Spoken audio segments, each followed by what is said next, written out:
João capítulo 13 diz assim: ora, antes da festa da Páscoa, sabendo Jesus que já era chegada a sua hora de passar deste mundo para o Pai, como havia amado os seus que estavam no mundo, amou-os até o fim.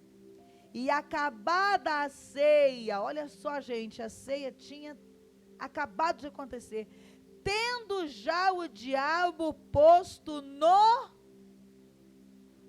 onde? Coração. Tendo o diabo já posto no coração de Judas Iscariotes, filho de Simão, que o traísse. Primeira coisa que a gente vai entender que estava acontecendo no final daquela ceia. 3 anos de retiro. A ceia tinha acabado de acabar, mas o coração de Judas foi flechado. Não era a flecha do amor, como a gente tem aquela imagem de quando estamos apaixonados e aquele coração com o anjinho fazendo assim. Não.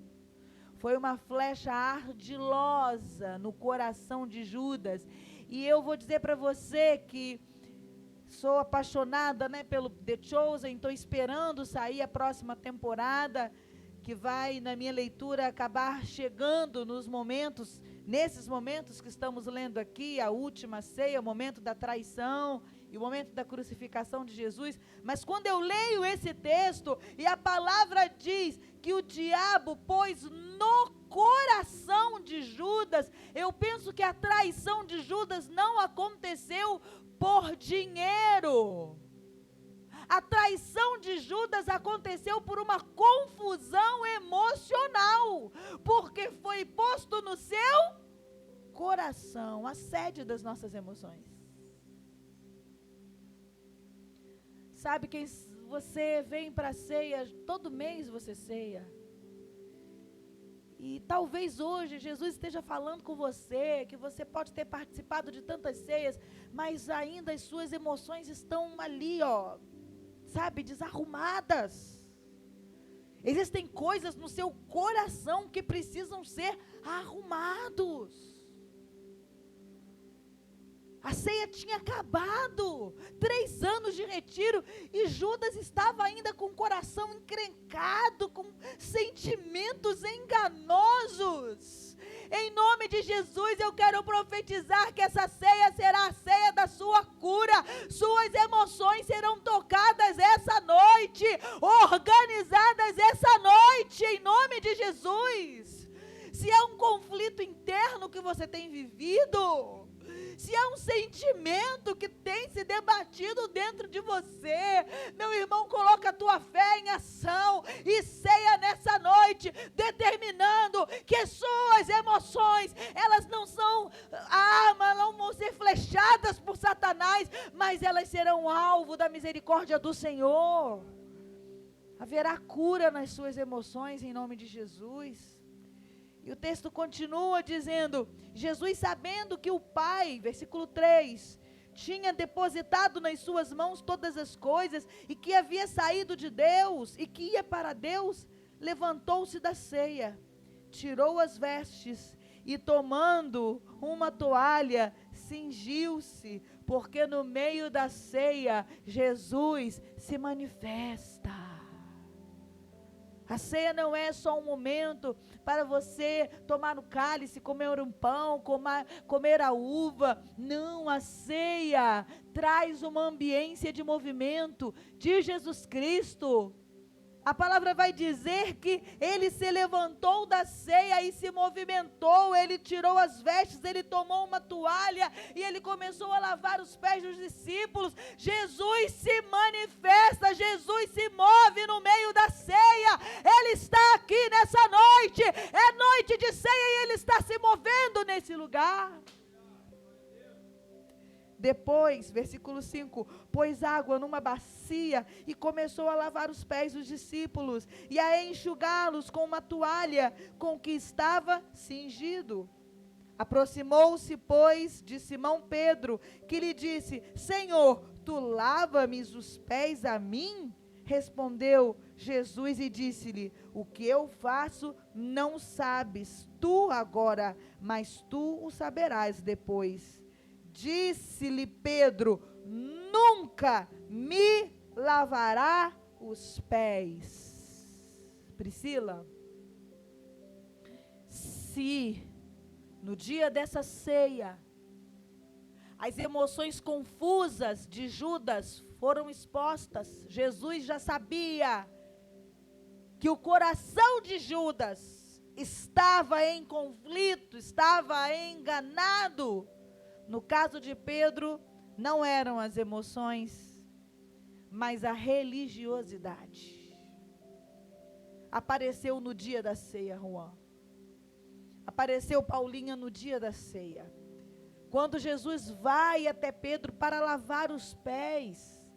Imagina se há alguma coisa, Paulinha, que Jesus queira fazer na sua vida que você não vai permitir.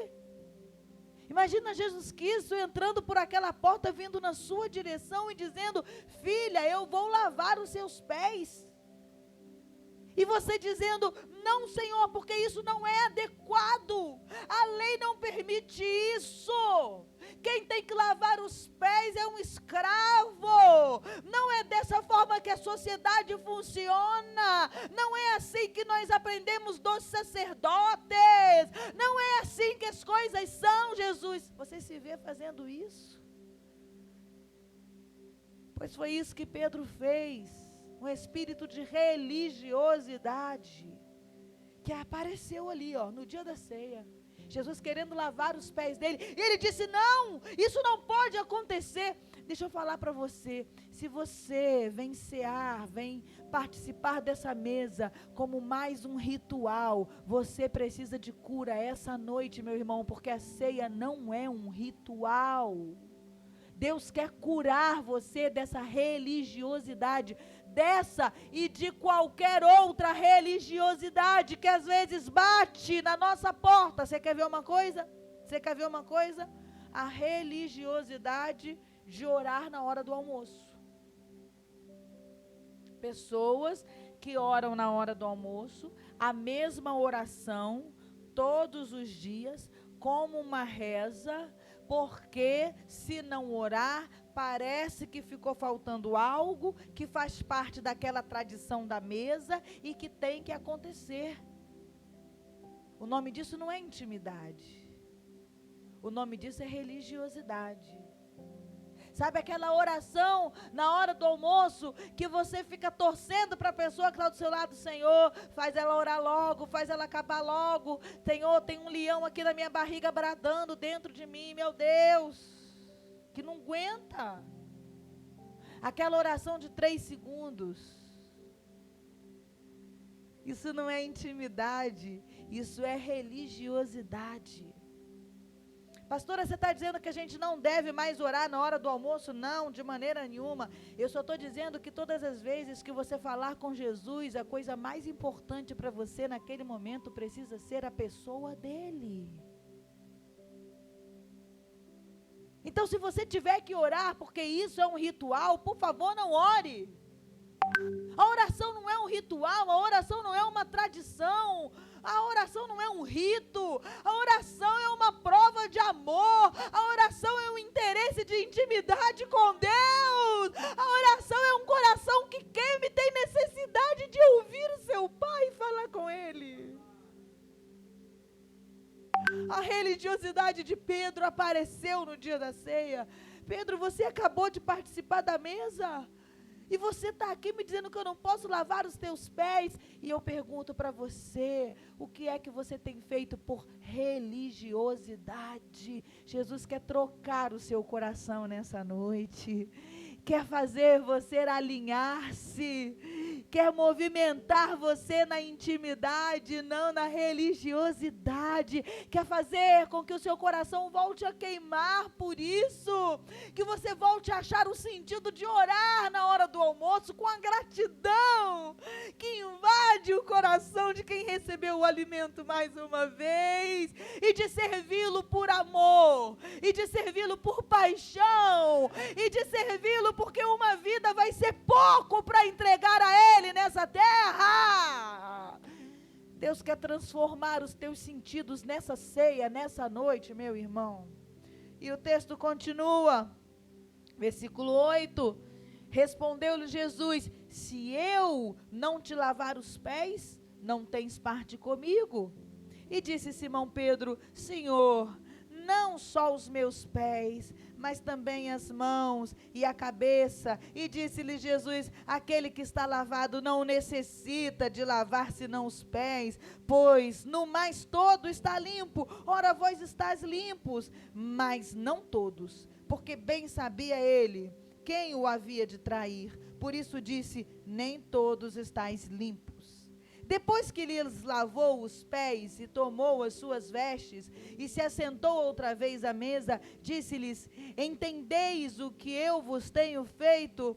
Vós me chamais de mestre e senhor, e dizeis bem, porque eu o sou. Ora, se eu, o senhor e mestre, vos lavei os pés, vós deveis também lavar os pés uns dos outros. Porque eu vos dei o exemplo, para que como eu fiz, façais vós também. E na verdade vos digo, que não é o servo maior do que o Senhor, nem o enviado maior do que aquele que o enviou. Se sabeis essas coisas, bem-aventurados sois se as fizerdes.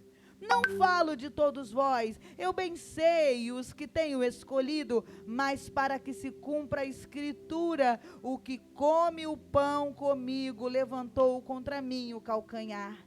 Desde agora vou-lo digo, antes que aconteça, para que quando acontecer, acrediteis que eu sou.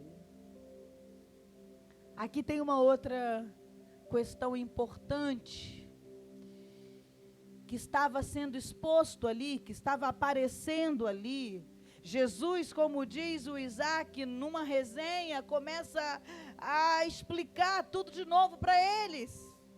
Dizer, olha, vou explicar para vocês, o Senhor e o servo não tem um maior que o outro, aquele que veio servir, aquele que enviou. Olha, eu quero que vocês entendam essas coisas, para que no dia que eu for, quando essas coisas acontecerem, vocês possam acreditar que eu sou. Gente, vem cá comigo, vem. Olha para mim aqui, vem. Depois de 3 anos de retiro, olha para mim aqui, por favor, Kelly, olha para mim aqui, ó. Depois de 3 anos convivendo com Jesus, Jesus ainda estava preocupado se os discípulos acreditariam, quando ele morresse na cruz, que ele era Deus mesmo. Você entendeu aqui? Eu quero que você entenda esse diálogo, por favor.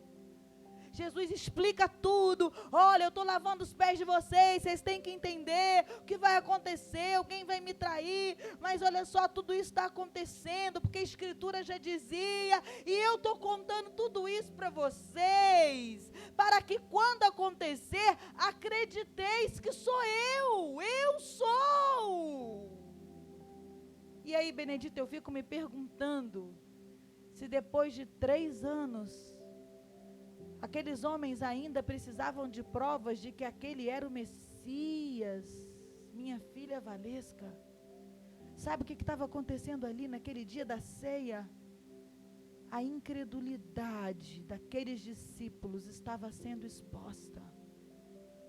Jesus ainda não estava tranquilo, que depois de 3 anos, eles já sabiam que de fato ele era o Messias, ainda que fosse pregado numa cruz. O espírito de incredulidade às vezes bate à nossa porta, Mary, e tenta nos fazer desistir. O espírito de incredulidade às vezes bate na nossa porta e nos leva a pensar que as promessas do Senhor jamais vão se cumprir. O espírito de incredulidade às vezes bate a nossa porta e nós temos ceado aqui todos os meses, temos ceado, temos participado, temos lembrado que Jesus morreu, ressuscitou, mas quem sabe você está aqui essa noite e ainda há uma incredulidade no seu coração. Uma incredulidade de que vai dar certo. Sabe aquele negócio que você está começando agora? Há no seu coração ainda uma incredulidade. Será que vai dar certo? Será que não vai dar certo? Sabe essa nova vida que você começou a viver com Jesus? Será que é esse o caminho? Será que não é esse o caminho? Sabe essa igreja onde Jesus tem trazido você? Será que é essa igreja? Será que não é essa igreja? Sabe aquela cura que Jesus já prometeu que vai te dar? Será que vai ser curado? Será que não vai ser curado? Sabe aquele emprego que ainda não chegou, mas que vai chegar? Ah, esse emprego não chega para mim, não, chega para todo mundo, mas não chega para mim, Jesus me esqueceu. A incredulidade vai batendo na porta do nosso coração, mas você precisa aprender a identificar a incredulidade do teu coração e repreendê-la em nome de Jesus. Nesse exato momento, Bia, Jesus Cristo ainda não tinha paz na maturidade da fé daqueles 12 homens que conviveram 3 anos com eles. E eu preciso perguntar pela sua maturidade de fé. Como está? Hoje é dia de ceia. Como está a sua maturidade? Será que Jesus, quando olha para você, Rafael, Jesus já pode ficar tranquilo que você sabe quem Ele é? A maior preocupação de Jesus aqui é que aqueles discípulos, quando olhassem para Ele, preso a uma cruz em Emiline, não tivessem dúvida de quem Ele é. Sabe, isso é muito doloroso. Eu vou abrir o meu coração com vocês aqui. É muito doloroso quando você convive com alguém de muito perto. E você abre o seu coração para esse alguém. E mostra se é esse alguém. E serve a essa pessoa. E convive com essa pessoa. E aí, quando essa pessoa te vê pregada numa cruz, essa pessoa não te reconhece. Essa pessoa desconfia que você não é mais a mesma pessoa. Essa pessoa duvida da sua idoneidade. Essa pessoa esquece os momentos que vocês viveram. Jesus estava vivendo isso. Eu vivi 3 anos com esses homens, mas eu tenho que contar todas essas coisas para eles, para que vocês se lembrem de quem eu sou, porque vocês vão me ver fraco. Juan, meu filho, a gente convive já há algum tempo. E você vai me ver fraca. Você já me viu fraca. Mas o desejo do meu coração é que quando você me ver fraca, você não se esqueça de quem eu sou. Porque fraca ou forte, eu continuo sendo a mesma pessoa. Entende isso? A maturidade do nosso relacionamento fala disso. Existem pessoas que quando olham para você e te veem fracos, pensam, fulano não é quem eu pensei que ele fosse. Não. Estão ali os mesmos valores. É a mesma pastora que viveu com você tantos momentos difíceis. É a mesma pastora que viveu com você tantos momentos alegres, dos aniversários aos sepultamentos. Só que essa pastora não está forte o tempo todo. Jesus estava preocupado com isso. Quando eles me virem numa cruz, será que a maturidade do nosso relacionamento vai fazer com que eles saibam que eu continuo sendo a mesma pessoa? E no dia daquela ceia, sabe o que Jesus Cristo mostra? Que ele não estava em paz. E eu preciso perguntar para você, será que nesse dia de ceia você pode dizer que sabe quem é Jesus? Será que se Jesus se apresentar para você como uma brisa suave, um vento fraquinho, você é capaz de vê-lo nesse vento? Ou você se acostumou a ver Jesus no furacão, no vento forte, no barulho e no fogo? Vocês que vieram do retiro, guardem o que eu vou dizer. Jesus é o mesmo que se manifesta no fogo e na brisa suave. Ele não está em silêncio quando se manifesta como uma brisa suave. É o mesmo. Identificar Jesus em suas diferentes formas fala da maturidade da sua fé e da relação que você está desenvolvendo com Ele. Como é que eu termino essa palavra? Eu termino essa palavra com Lucas capítulo 22. É um livro antes desse que está aí com você. Lucas capítulo 22, versículo 19, versículo 20, é o versículo tradicional da ceia. Nós vamos terminar com ele. Pastora, o que eu faço, pastoria? Se eu estiver olhando para o meu coração e estiver identificando algumas emoções meio confusas. Pastora, o que eu faço se nesse dia de ceia, igual os discípulos, eu estiver olhando para a minha vida e estiver identificando um espírito de religiosidade? O que eu faço, pastora, se tiver uma pontinha de incredulidade no meu coração e se eu não estiver conseguindo ver Jesus como Ele é? Lucas, capítulo 22, versículo 19 e versículo 20, diz assim: E tomando o pão, e havendo dado graças, partiu e deu-lo, dizendo: Isto é o meu corpo, que por vós é dado, fazei isso em memória de mim. Você quer receber cura sobre as suas emoções? Você quer receber cura para todo nível de religiosidade que estiver tocando a sua vida? Você quer receber cura para a imaturidade da sua fé, para a sua incredulidade?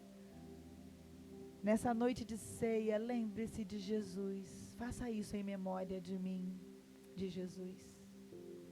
Olhe para Ele, o autor e consumador da sua fé. Foque nele.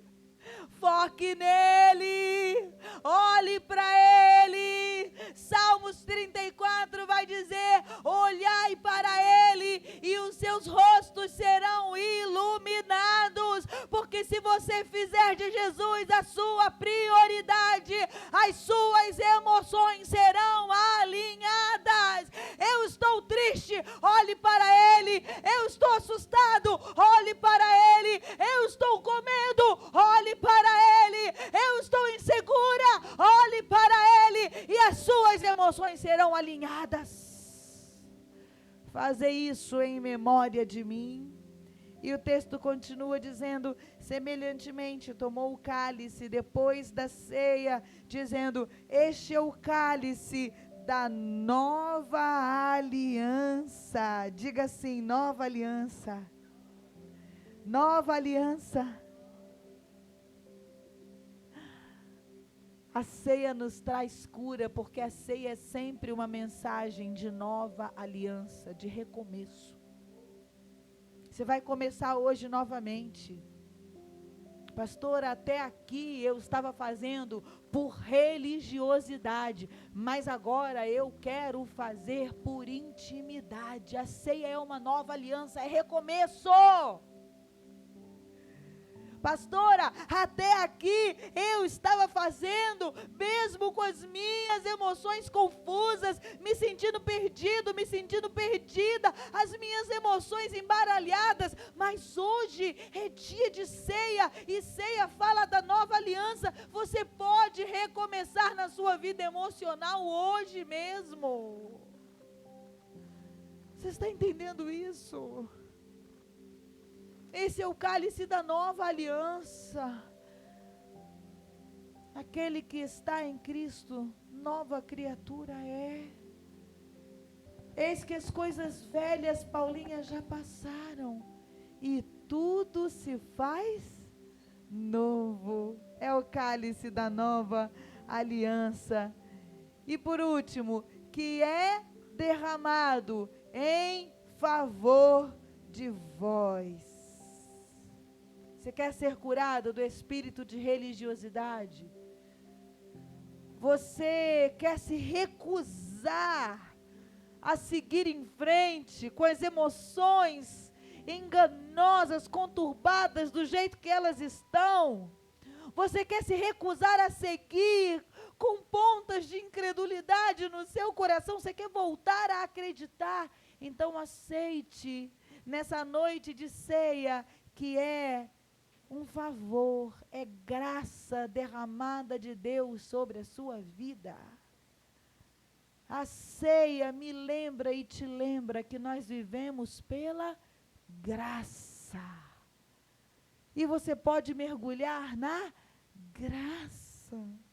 E você pode desfrutar da graça que te purifica, que te limpa, que te dá forças para recomeçar. E é por isso que nós vamos cear essa noite. Essa ceia é a ceia do alinhamento. Essa ceia é a ceia do foco em Jesus. Essa ceia é a ceia do recomeço. E essa ceia é a ceia da graça. Vamos cear em nome de Jesus? E quando você cear essa noite, você vai cear tomando a decisão de uma nova atitude espiritual. Amém, povo de Deus? Eu gostaria de, nessa noite, convidar o nosso irmão Janilson para estar aqui à frente, servindo a mesa. Quero chamar a nossa diaconisa Leidiane, por favor, para estar junto com o irmão Janilson, servindo a mesa. E eu gostaria de chamar a nossa irmã Mary, por favor, para servir a mesa. Irmã Mary, irmão Janilson, são diáconos que servem nessa igreja. Sim, vou chamar Laís então. Laís, por favor, venha servir. Irmão Janilson, irmã Mary, irmã Laís, servem a mesa do Senhor no cotidiano, cuidando dessa igreja dia a dia. São diáconos entre nós e vão servir a ceia essa noite. Façamos isso em memória dele, por favor.